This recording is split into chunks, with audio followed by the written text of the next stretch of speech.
Hi everyone, this is Kristen Green. I'm the host here on Connecting Minds podcast. Today I'm here with Eric Cunningham, CEO and owner of Green Cabbage. Thank you so much for being on here today. Thanks for having me. So can you please tell us a little bit about yourself as well as your educational background? Yeah, I'm a Butler County raised and born here in Butler County.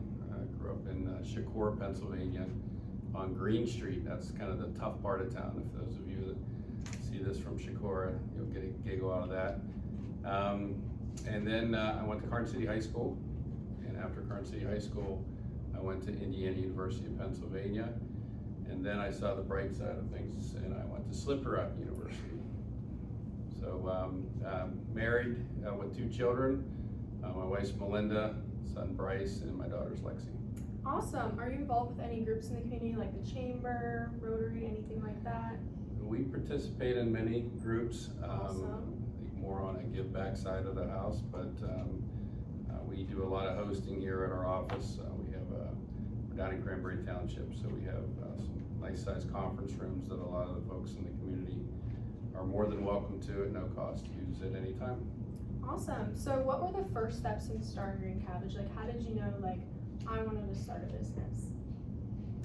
So I spent a lot of my time in enterprise software. So I worked for companies like Oracle and Microsoft and Salesforce and IBM, and there's always an itch to have a concept, have an idea. So everything starts with an idea, which was called a concept, and then really understanding what the vision of that concept was. But you're not successful unless you have the right people. So you had to understand who could actually help you deliver that vision at that pace, and then of course a sustainable business model, which we've been able to figure out here at Green Cabbage, which is that recurring business model, subscription-like business model. But truth be told, nothing in this world and any business, if you don't have the right people, it's not going to work. So I've always wondered this, what is the story behind the name Green Cabbage? How did you come up with that name for this company? Yeah, I'd like to take credit for that, but I certainly can't take credit for that. So the first name of the company was Receptio, and then we built several other businesses, which is now all under the Green Cabbage umbrella. But I have a daughter, I think she's probably around your age, and she came home one day and she said, "I need some of that green cabbage." Apparently it was in a rap song. Oh. Not a big rapper, but no, it was my daughter's idea, and the head of marketing at the time said, "That's great." And from a global perspective, we deliver our services to companies across the globe. The word green obviously relates to money.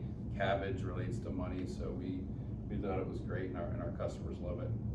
So we went with Green Cabbage. How many employees work for your company? 52 and growing. So Awesome. we have plans to add another 50 to 60 people between now and the end of this fiscal year. Very cool. How many sites do you have about? Is it just here in Cranberry, or are you? We have an office in Cranberry Township's our headquarters, and in Orlando, Florida as well. Awesome. Yeah. Did you always want to start a business? Is that something you've always wanted to have as a goal of yours, or? Absolutely. Yeah. So it's it's the vision of this business is, it really is what we do for customers is we help them secure better contracts, whether it's in indirect technology or contingency workforce.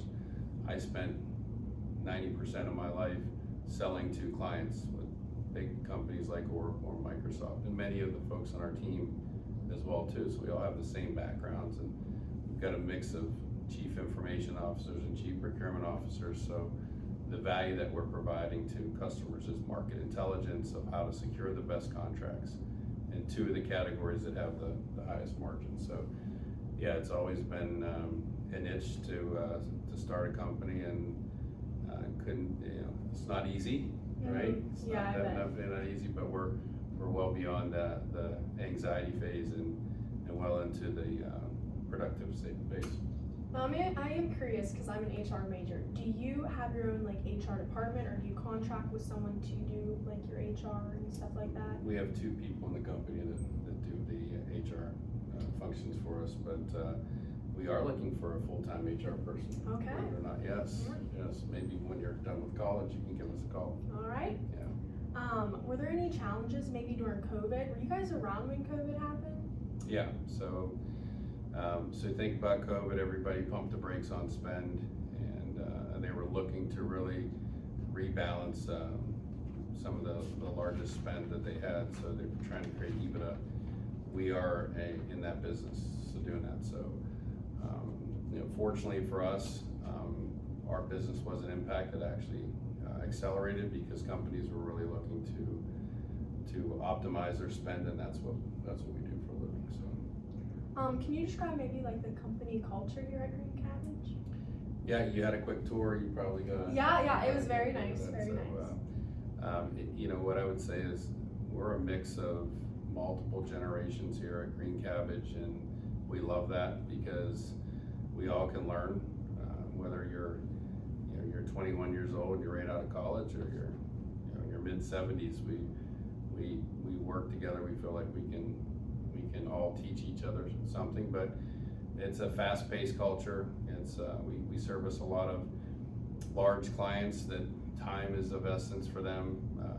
Companies like Home Depot and Delta Airlines and Key Bank and some large global clients like that utilize our service. So the culture has to be fast-paced and teamwork. So there's not one person will make this company successful with a client. It's really a collaborative team approach.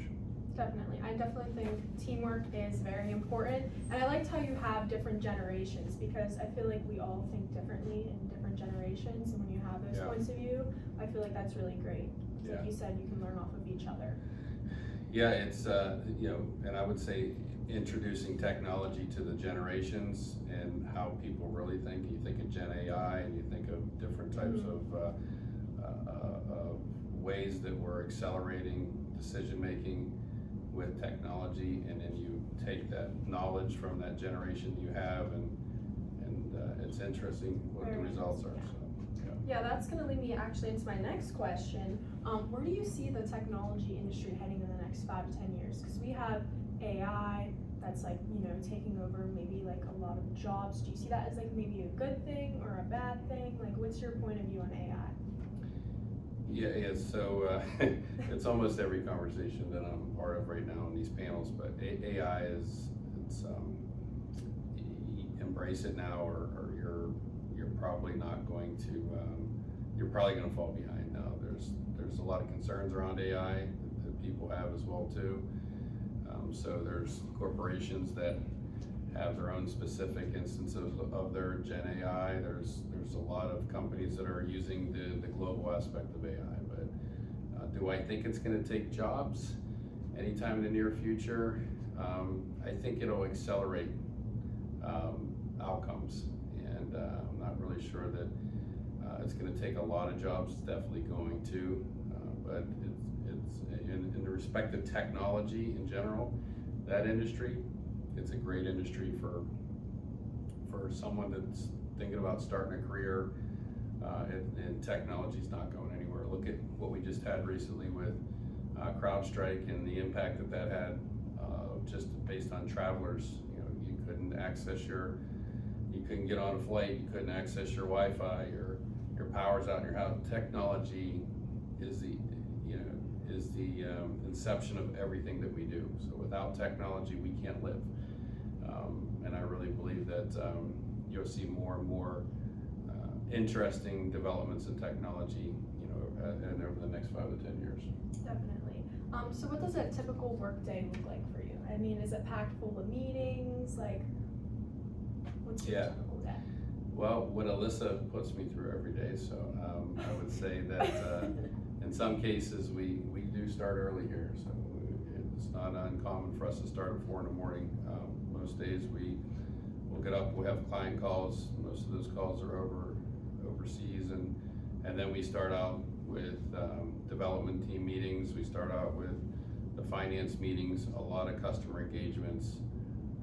Most of the folks here will bring food in for them to eat during the day, but we do have a gym here on site, so we want our people to get out and take a walk, and it's a fast-paced environment. It's a high-growth company, which does bring on self-inflicted stress. Yeah. So we want our people to have a fresh mind. But a typical day is, we start early, and on Fridays like today, everybody usually skates out a little bit right after lunchtime. Awesome. So I saw you did 2 NIL deals with basketball players at SRU. What made you decide to pursue and do that? Yeah, as an ex-college athlete, I've always, really, we want to help whenever we can help, and there's no reason not to help. This is the way we look at things here. Our company does a lot of stuff with philanthropy, and so I've known MaCio Austin since he's been in 6th grade. He's become an extended member of our family, and of course, wherever MaCio is, Ike Herster is right beside him, so it's a package deal. No, we're delighted to see both of them go to Slippery Rock University, and we want to be able to help where we can help people. So, it was a very easy choice for us to select those 2 as our first 2. And there will certainly be more as well too. Awesome. And you also did the Butler County Youth Leadership Program Scholarship. Yeah. So thank you for that. You're more than welcome. So what is your definition of a leader? I'm always curious to, hear what professionals have to say about that and what their style kind of is.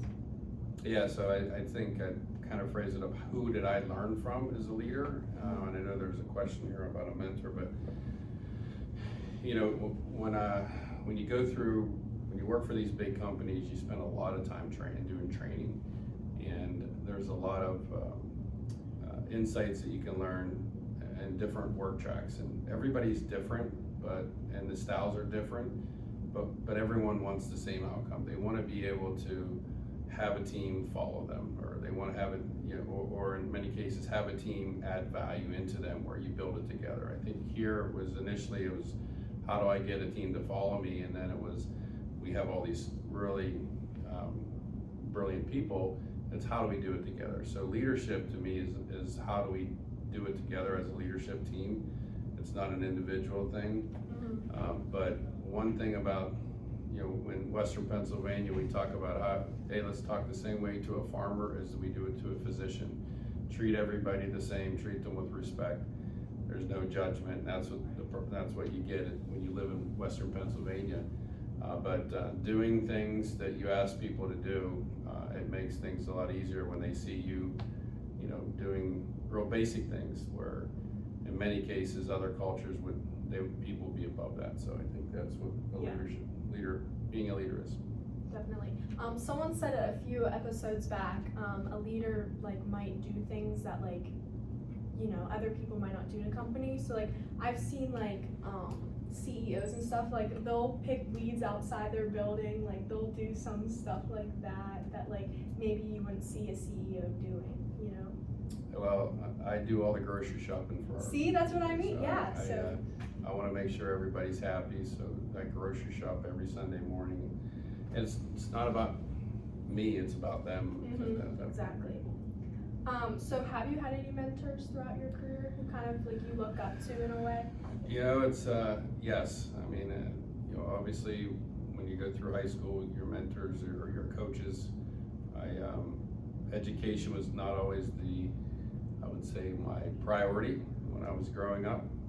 You learn that later on in life, but having coaches and hard work and discipline and never wanting to lose, that mentality got built into me. Having a mother that makes sure that you do the right thing was there. So and then you get into college. Obviously, my coaches in college were the same way. And then when I moved from college, I moved to Jacksonville, Florida, and I worked in the health club thing, and I did an internship, with strength and conditioning coordinators. You start meeting people in business, and you're always interested in saying, what do you do for a living? Why do you have all this stuff? And what do you do here? And then you start building people in your life. The first biggest mentor I had was a lady named Marvel Gentry Davis. She's based in Cincinnati. I still communicate with her on LinkedIn, but it was always about, you know, having a plan and executing a plan, and, you know, short and long-term goals. Like, they don't really teach you that in college, you know. Yeah, definitely. You don't get the practitioner piece in college, so most of your professors in college, they're great, don't get me wrong. Western Pennsylvania, I think, has two of the greatest in college. BC, Butler County Community College. I tell anybody, if you don't know what you want to do, you need to get a head start, go to Butler Community College. Same thing with Slippery Rock.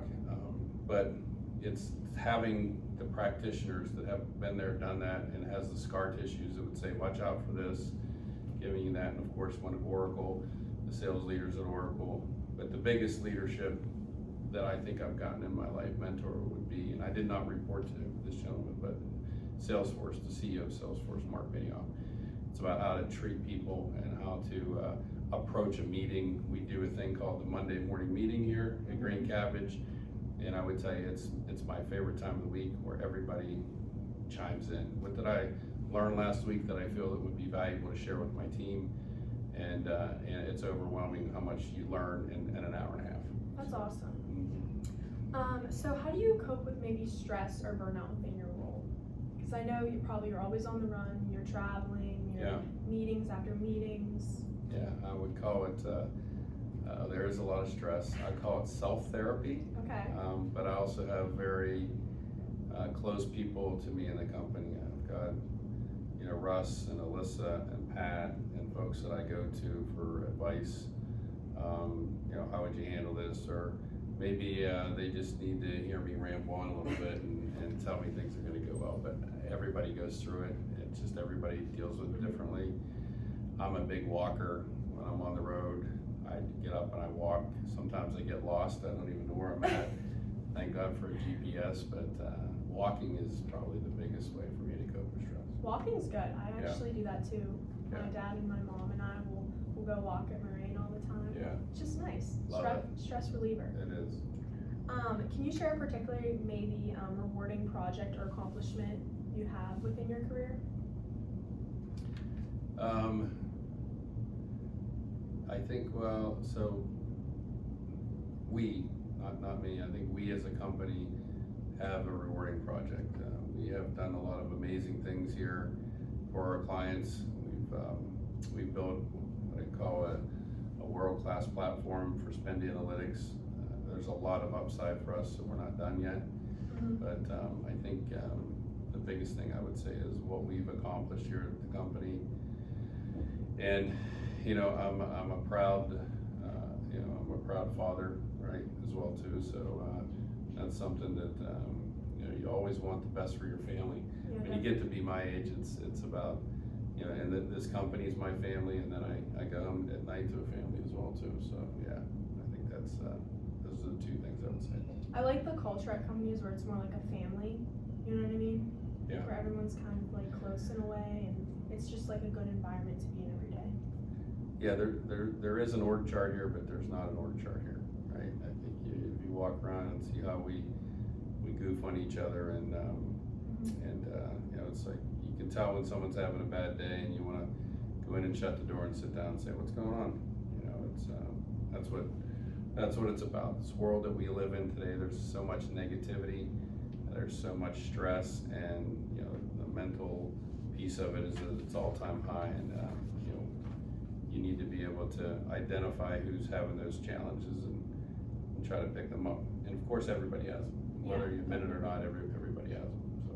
Now, the last question I have for you is what is one piece of advice you have for the upcoming generation of professionals?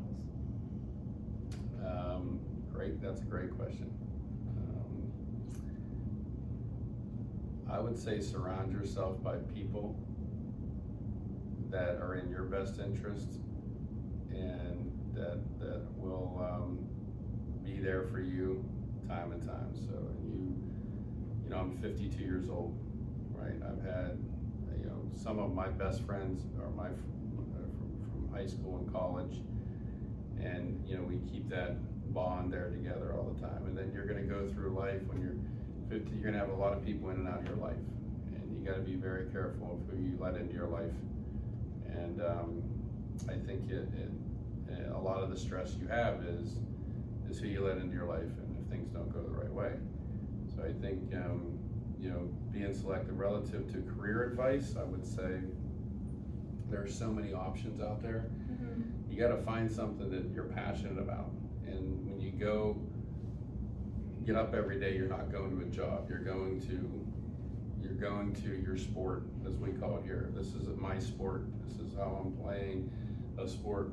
It's about wins and losses to me. It's about, you know, ringing the bell. It's about competing every day, and that's how we approach this company.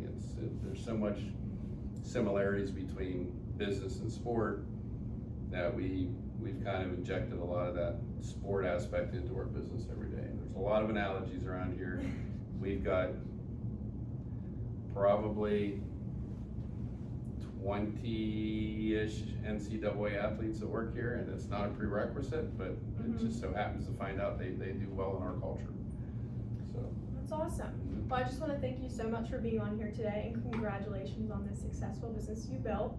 And I'm wishing you all the best in the future. Appreciate it, Kristen. Thank you. Thank you. Thank you guys so much.